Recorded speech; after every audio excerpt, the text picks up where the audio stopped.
Welcome to the Inner Athlete Podcast. I'm your host, Trent, and this is the show where we dive into all things youth athlete development, strength and conditioning, and the mindset needed to thrive on and off the field. Whether you're a parent looking to support your child's athletic journey, a coach seeking fresh insights, or an athlete ready to take your game to the next level, you're in the right place. Before we jump in, make sure to hit that subscribe button to stay updated on our latest episodes. If you enjoy the show, please give us a like, share it with your friends, and help us reach even more people who can benefit from these insights.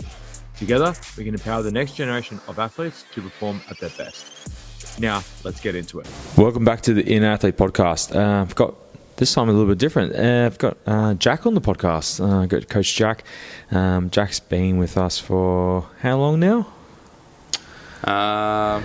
This probably be like 3 years, I think, in September. Yeah. Oh, no, it would have been 2 years, sorry. Okay. Last September. I was about to say, it's gone very quick.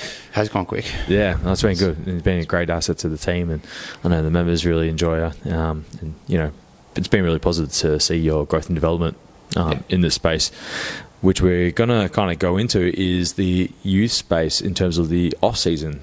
That's why I've got you on, because you're working with quite a few programs more in the off-season now. So it is end of October 23rd to be, or 24th, 23rd to be precise. And we're, in the middle of spring at the moment. So a lot of winter sports, actually all winter sports are pretty much off, except for soccer is a bit of a weird one that has random tournaments throughout the spring and summer periods as well. But really it's more of a period to continue to build, which is why we've actually got you on here for today to discuss in a bit more detail. And then I think the critical thing is like, why is the off-season becoming more and more important for the winter sports? I think like the reason the off-season is becoming more and more important, and especially for the winter sports, is it's when you're kind of going to be able to work on everything that was missing in season. So trying to plug those gaps, identify maybe where those gaps might be, and just work towards becoming a better all-round athlete. Yeah, and when we talk about plugging those gaps and then what we're able to miss out on, what are I guess, during the season, obviously kids have a lot going on, and then what are those factors that kind of hinder their ability to work on the areas that we really want to develop in the off-season? Like, what are the kind of factors that restrict their ability to continue to make improvements? I think a lot of it just comes down to a lack of knowledge and education. Like, unless you've got, a strength and conditioning coach or PT or someone that knows where you could improve on and what you need to work on, and they can help actually guide you there. It can be very difficult for especially like a young athlete trying to figure that out on their own. Obviously it's a bit easier today. You've got TikTok, social media, all that sort of jazz that you can kind of explore stuff if you want to, but then you can also get lost down a rabbit hole of a million different exercises, and you're like, well, which ones do I do?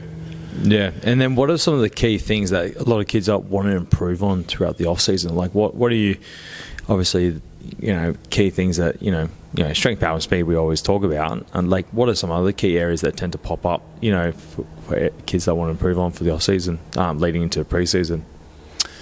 Yeah, I think a lot of it just comes down to I guess resilience. They want to be resilient. They don't want to get injured throughout the season. I know, like a few of the Bentley Greens boys, we didn't have any major injuries or anything like that with them last season, but there was a few little niggles here and there that were kind of linger with some of the boys throughout the season, and they're like, yeah, okay, what can I do to get on top of this? Because they were sick and fed up with it, which is completely understandable. I was like, well, this is what you need to do in the off season. Try to get them in here. Yeah, or somewhere at least. Somewhere, yeah. And I think for me, it's a lot of kids that want to actually gain some size. So if you look at a lot of kids that are playing upper division or playing upper age groups, so they might be considered bottom age. To give you an example, Bentley Greens in the league that they're a part of, the junior boys, it's changed. So they no longer have under 17s. So the 16s who were top age for last season are now moving up to under 18s. So now it's a big step. It's a huge step, and if we look from the physical maturation perspective, we see boys between the age of 14 and 16, and it's like you have 16-year-old boys they look like they've got grown men bodies, but they still look like a 12-year-old in the face. So, and then you've still got kids that are probably born later in the year, like in November or December. Unfortunately, have to play against these kids that look like grown men. Yeah, and like I always remember going back to like footy when I was like playing under 19s. Would then play a game in the reserves afterwards, and it's just like 18-year-old kid going up against fully grown men, and it's just such a big disparity in strength, speed, power. So yeah, you can imagine what those younger kids are going through when they're stepping on the pitch against 17, 18-year-olds, that kind of thing. Yeah, and the physiological differences are huge, and I think that's probably the ultimate problem that we see. I know a lot of leagues now, you can get like almost like permission to play down as well. I've heard of that. It never used to be really a thing when we were playing. You kind of had to put up with it, and they just put you in a position where you wouldn't get killed if you're quite undersized, depending on the sport that you're playing in as well. Yeah, I think there's a few boys at Bentley that were kind of like in that boat. They had they'd played, or they were older, but they were able to play down because of whatever criteria they met. Yeah, it's just like the kids' physiological differences in some sports is like it's massive in that side. Now, if we're really wanting to understand the off season and the pre-season, so what do we? I guess the key thing for the off season is a lot of these kids have had like long seasons. Like for soccer, it's a long season. Footy might be quite a long season for a lot of these kids. Like they probably played every game and had little to no break during that time, except for like the public holidays and maybe the school holidays if they have a time off during that time. And then I guess we usually say at least take a week or two off just to feel normal, get your sleep cycle back into normal routine. You might have some stresses in regards to SACs and exams coming up during that time as well, during the off season. And then we're really looking to kind of start that rebuild process as well. So as we said before, is that resiliency, so really addressing those weaknesses with a lot of the kids. And I think it's a really good time that I've noticed from working with a lot of coaches, and we've had a lot of kids come in recently because it is the off season for them, is have you spoken to your coach about what you need to improve on? Like, what have they noticed on the court that you need to improve on for next season? Or have you done a little self-audit yourself, or what do your parents think? And I think that's a really good place to actually begin to see, like, I struggle with, basketball is a good example. More, driving to the hoop, playing downhill. Like, I really struggle with that initial 0 to 5 acceleration. To be able to get through, and then also be able to, take the contact at least to put a shot up to get somewhat close to the rim, rather than just like the ball just got flying out somewhere else. I think those are the key things. But is there anything else that kind of pops up for you in the off-season side? Yeah, I think definitely like the first thing they should be getting is a break, but I don't think that break should be nothing. Like, you need to make sure that we're at least still doing something, whether it's one speed session a week, or even in the gym if you just deload just for that week.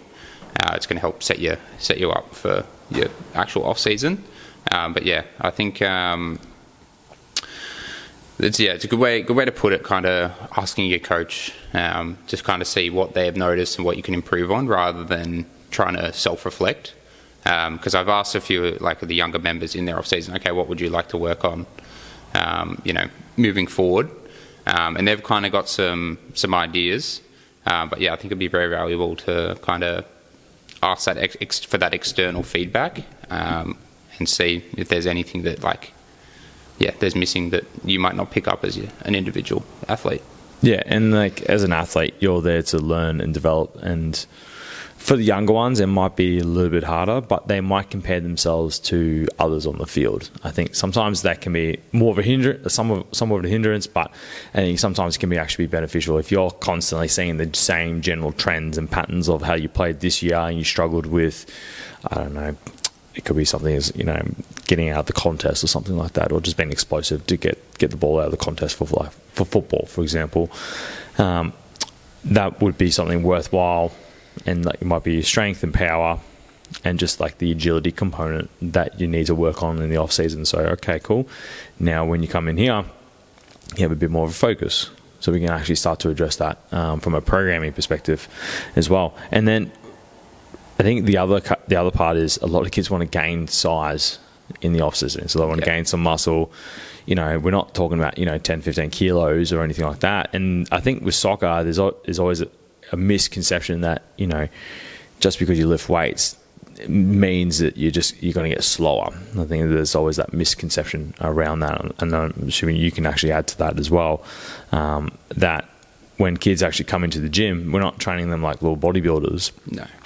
We're still training strength, power, speed, coordination, flexibility, mobility, but the one of the byproducts is from the training volume and the training load itself is they actually do gain a bit of muscle mass. It's just part of it, part of the process. Are they going to gain a stupid amount? No, but I think that's why we do the important part of doing testing is, are the times improving in the 20-meter sprint? So the times dropping, I should say.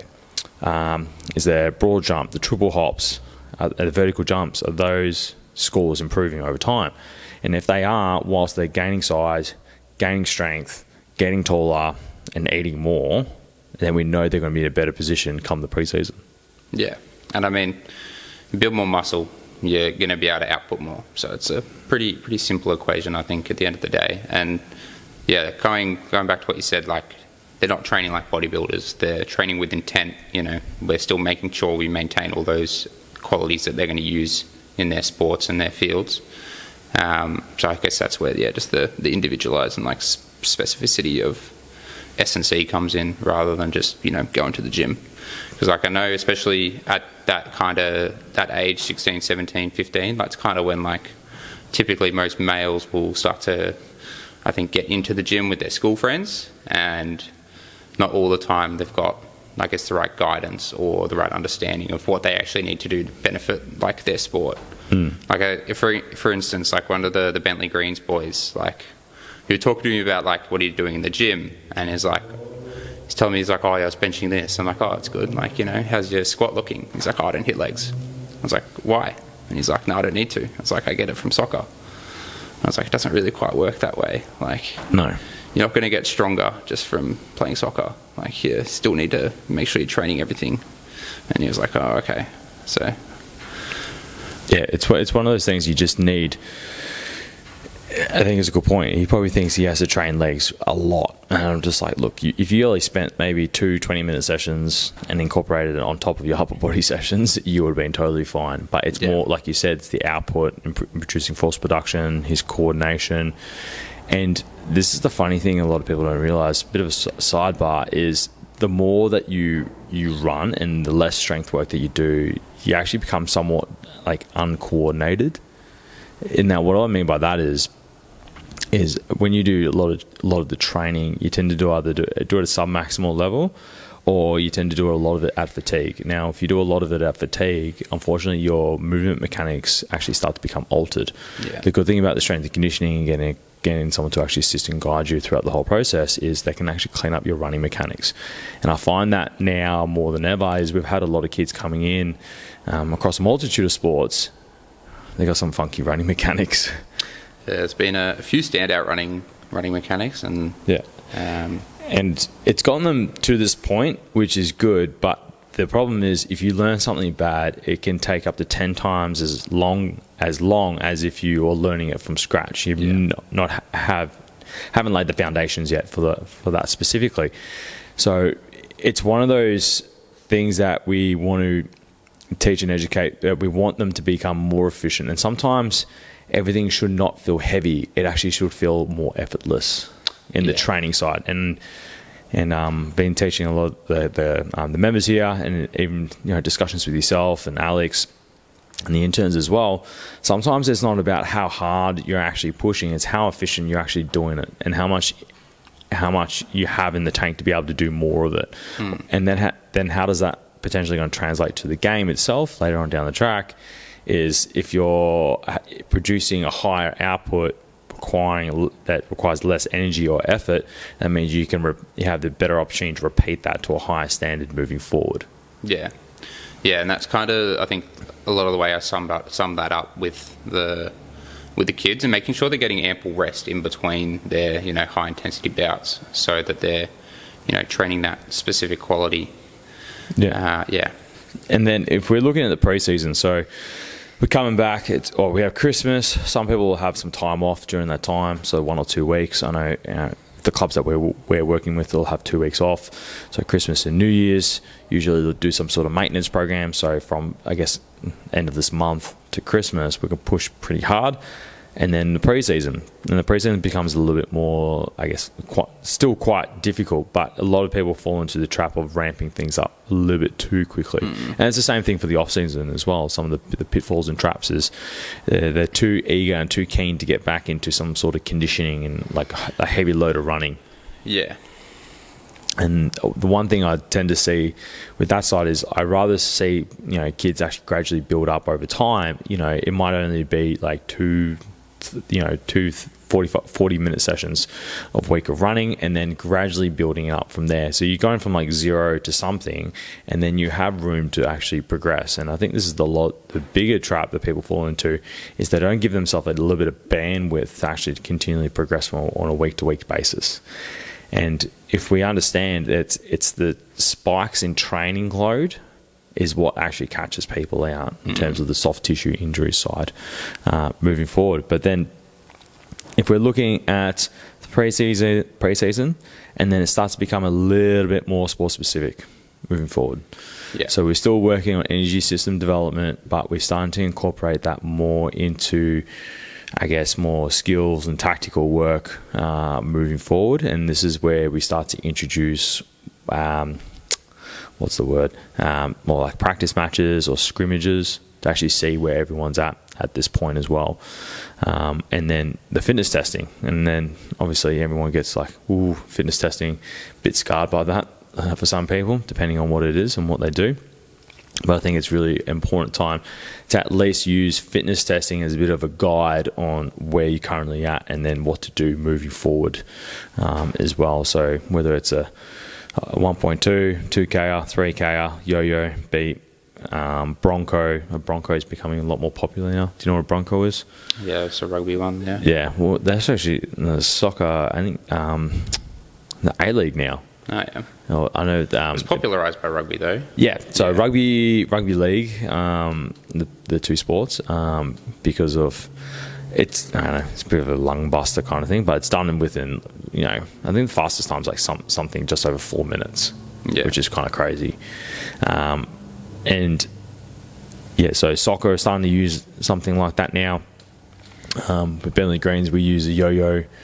I think the reason why I like a yo-yo more so, because it's more measuring how far they can actually push themselves moving forward, whilst at least and you're the one that calls time on it. You don't have a definitive endpoint. Yeah, it's not like a 2K where it's just like, okay, just get to the 2K. Where you can pace yourself. Yeah. Like a yo-yo, you have no choice. You're just like, you got to keep up with the pace, and then you got to push yourself a little bit harder, and then if you can't go any further, then you're done. Yeah. That's part of the reason why I prefer the yo-yo. It doesn't mean I don't use other tools moving forward. Cool. And anything else you want to add in terms of the pre-season? Yeah, I think you kind of summed it up pretty well, but think of the pre-season as like a reintroduction phase. So the training intensity slowly ramps up, but gradually, with like set, clear progression. It can't really be random, otherwise you're just wasting your time. Random results, yeah. Yeah, exactly. And then, I think reintroduce to the athletes to kind of meet the demands of their competition or sport is the kind of overarching goal of that preseason period. Yeah. And then identifying individual needs. Now, yes, we play team sports, but everyone moves a little bit differently, and this is why inner athlete is a little bit different. Everyone goes through an assessment process, but the assessment process is finding individual restrictions and nuances, and in terms of the programming side for them. Even though we have so many soccer players, do we program exactly the same? No, of course not. I think I think there's value in actually finding the restrictions and the limitations first and addressing them as quickly as possible. We found that a lot of kids actually get a lot of wins pretty quickly moving forward, just being able to be a lot more efficient in their sport. The other part is actually evaluating strength and power. So I think a lot of programs need to have some sort of testing in regards to strength and power outputs. So for us is our hops, single leg triple hop, that's more reactive, broad jump, counter movement jump, squat jump, and then the mid thigh pull. Give us a bit of a profile of how they actually express strength and power in various domains. So whether they're more elastic or more can utilize the stretch shortening cycle, or are they going to be really explosive, the more that explosive strength. So whether it's in the squat jump or the broad jump in that sense. So they're really good from that 0 to 5, or maybe just to generate it from a standing start to those who actually need a little bit more momentum in order to get moving, but they're quite elastic. So we can identify and create a profile for the athlete from that perspective. And then how do we actually go about that? A lot of times is we can see how this actually carries over to their running, and so we do the 20-meter sprint times as well. That's a wrap for part 1 of this episode on the Inner Athlete podcast. We've covered some incredible insights today, but there's still so much more to come. Make sure to tune in to part 2 for the rest of the conversation. If you enjoyed this episode, don't forget to subscribe, give us a like, and share it with your network to help us reach even more listeners like you. Thanks for joining me, and I'll catch you in part 2.